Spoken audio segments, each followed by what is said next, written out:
So, yan po ano mga kalingap mga ka-EDSI, stop po muna tayo sa issue ano. Dito po muna tayo sa kilig moment nga po ng dalawang ito. At yun nga po ano mga kalingap mga ka-EDSI, Kalingap Edo nagulat sa pag-surprise ni Fiancé sa kanya. So, yan po yung ating pag-uusapan po mamaya mga kalingap mga ka-EDSI. Pero bago po natin ipagpatuloy yung video ito sa mga bago pa lang po sa ating munding channel, huwag po natin kalimutang suportahan ang ama ng Kalingap Kuya Val Santos Matubang at Kalingap Rab. At paunawa, panoorin po muna ang full video bago mag-comment para malaman ang nilalaman nito. So dito nga po ano mga Kalingap mga ka-EDSI, dito muna tayo sa kilig ano, usapang kilig muna ano dito nga po kay Edo at Fiancé, di ba?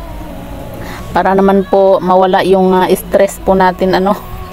Dito nga po sa issue kung saan talagang usap-usapan nga po ano yung kumbaga yung about nga po dito sa sinabi nga po ni David at parang ang dami pong nabingi ano, parang naging bingi tuloy tayo dahil nga po LC nga daw po ano yung kanyang sinabi at hindi Fiancé, o di ba?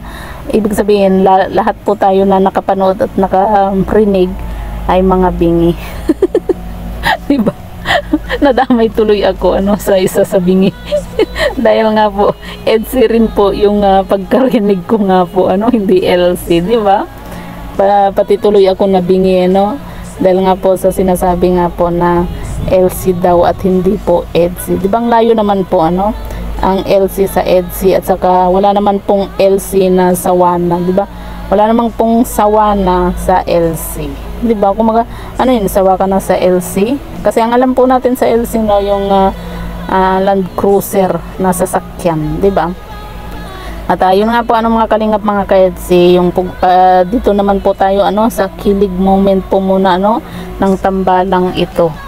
Dahil syempre tayo kahit marami po yung umaayaw o nambabash dito ano sa tambalang ito, patuloy pa rin po tayong sumusuporta ano, at hindi po tayo nagsasawa na panoorin po yung kanilang video. Ako nga po paulit-ulit kong pinapanood kapag may time po ano, talagang inuulit-ulit ko pong panoorin ano yung mga kahit na lumang video, kasi talagang kikiligin ka pa rin po ano, yung kahit na luma na siya talagang nakakatuwa pa rin ano at nakakakilig pong balikan yung kanilang mga video nga po.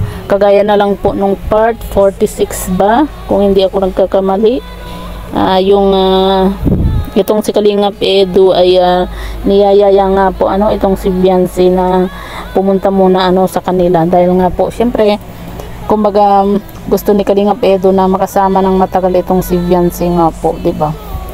Kahit naman po sino sa atin ano, kapag syempre may mahal ka, gusto mong makasama ng matagal, di ba? Pero yun nga po ano mga kalingap mga ka-EDSI, yung thumbnail nga po natin na Kalingap Edo nagulat sa pagsurpresa ni Fiancé sa kanya. So ano kaya yung magiging reaction ano ni Kalingap Edo? Syempre 'di ba magugulat po ano kapag itong si Fiancé ay sinurpresa po itong si Kalingap Edo pag bigla po siyang pumunta sa kanila, 'di ba? Kasi kita nyo 'di ba nung nakaraan nagulat din po itong si Kalingap Edo at hindi po niya inaasahan ano na itong si Fiancé ay may ginawa po palang regalo para sa kanilang mansari, 'di ba? Kumbaga itong si Fiancé gusto rin po niyang i-surprise itong si Kalingap Edo nga po. Dahil syempre lagi na lang po itong si Kalingap Edo yung pumupunta at nagsusurprise nga po sa kanya. Kaya gustong bumawi ni Fiancé, di ba? Dito kay Kalingap Edo. Pero yun nga, kapag nangyari yun ano mga kalingap, naku po, mas lalong marami na naman ang maiinggit.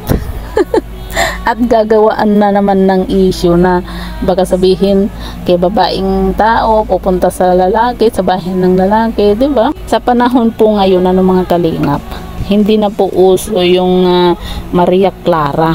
Mas maganda na nga po yung ganyan na yung nakikita ano, na kumbaga nakikita po nila kung ano talaga yung kulay mo, kaysa naman yung pa Maria Clara ka tapos nasa loob yung kulo mo, di ba? Pero yun nga, no, hindi naman po masama siguro na itong si Viancy ay susurpresahin din naman po minsan itong si Kalingap Edu sa kanila, 'di ba? At saka may tiwala naman po yung magulang nga po ni Viancy dito kay Kalingap Edu. So yan po mga Kalingap mga ka-EDC, kailan po kaya nasurpresahin ni Viancy itong si Kalingap Edu naman, 'di ba? Kasi 'di ba sabi nga po niya, 'di ba, nangako po siya na kumbaga kapag may time po siya at hindi po siya busy, susurpresahin po niya itong si Kalingap Edu. Kasi nga po 'di ba nung time na niyayaya siya ni Kalingap Edu sa kanila, hindi po pumayag si Viancy dahil nga po sa marami po siyang gagawin nga po At yan po yung ating aabangan nga po mga Kalingap, kung kailan susurpresahin ni Viancy itong si Kalingap Edu nga po kagaya na lang po ng pagsurpresa nga po niya nung gumawa po siya ng mga yung regalo nga po nung mansari nga po nila, 'di ba? So yan po mga Kalingap mga ka-EDC, ano po yung masasabi nga po ninyo sa video ito, i-comment nyo lang po sa ibaba at babasahin po natin isa-isa. So surprisein din po kita.